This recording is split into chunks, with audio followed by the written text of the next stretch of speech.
The question is, show that of all rectangles inscribed in a given fixed circle, square has a maximum area.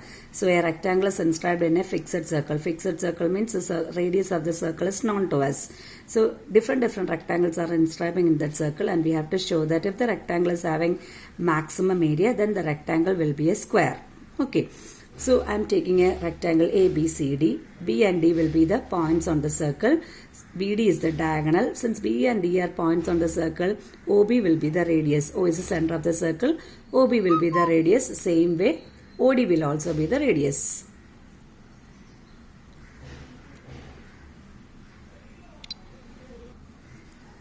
So we are taking the length of the rectangle L as CD, and we are assigning the variable as X.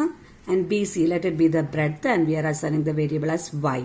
So CD is X and BC is Y. This is a rectangle, angle C will be 90 degrees. So if I apply Pythagoras theorem for the triangle, right triangle BCD, what I can write is R plus R will be the length of BD, which is the hypotenuse. So 2R, the whole square, hypotenuse square is equal to base square, which is X square plus altitude square.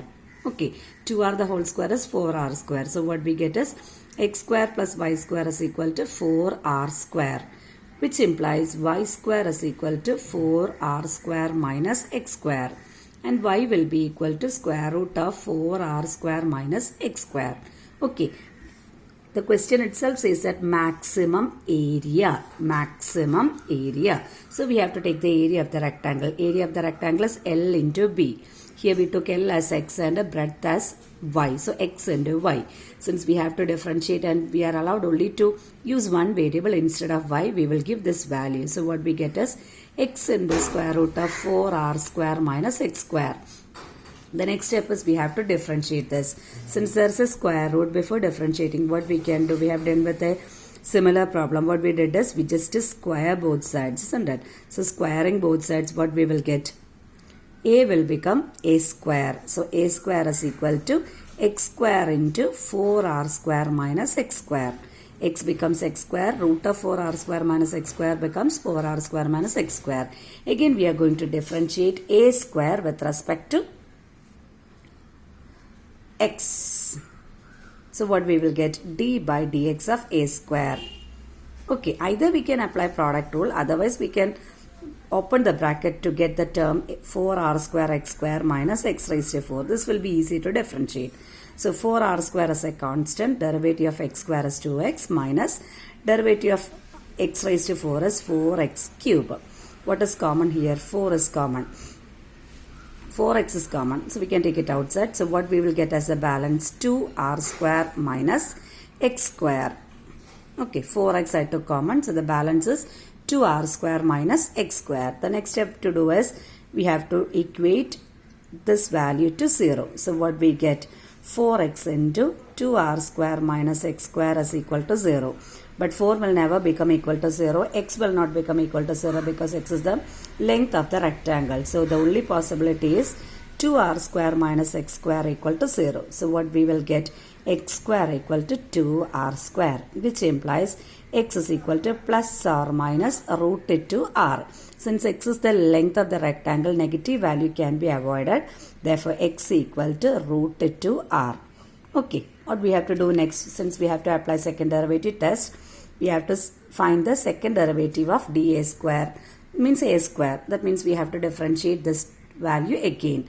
So D square by dx square of A square is equal to, this term is 8R square X and its derivative is 8R square, derivative of X is 1, minus 4 is a constant, derivative of X cube is 3X square.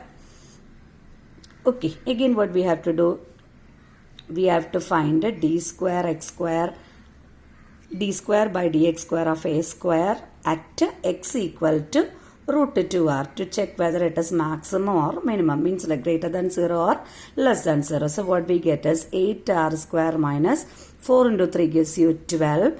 Instead of X you have to put the value root 2R, isn't it? Root 2R. So what we get is root 2R the whole square. So this is 8R square minus root 2 square is 2. 12 into 2 gives you 24R square, which is a negative value. Okay, since the second derivative is negative, what we can say about x equal to root 2r? X equal to root 2r is a point of local maxima. Okay, this is a point of local maxima. At this maximum value, we have to check whether rectangle become a square. When the rectangle become a square, when the length is equal to breadth, isn't it? We took the length as x and the breadth as y. So again, what we have to show is, we have to show that x is equal to y. Okay, so here by second derivative test, what we can say, a square is maximum when x is equal to root 2r. Since a square is maximum, what will it imply? A square is maximum implies a is maximum. A is maximum when x is equal to root 2r. That means area is maximum when length is equal to root 2r. Okay, find the value of y also. What is y? Here we have to substitute the value of x. Y is root of 4r square minus x square. So if I substitute the value, what I get? 4r square minus x is root 2r. So x square will be 2r square. 4r square minus 2r square will give you the value root of 2r square, that is root 2r. So what we are getting is x equal to y equal to root 2r. X is the length of the rectangle, y is the breadth of the rectangle. That means in the rectangle ABCD, x is equal to y is equal to root 2r. That means length is equal to the breadth, which implies the rectangle is a square.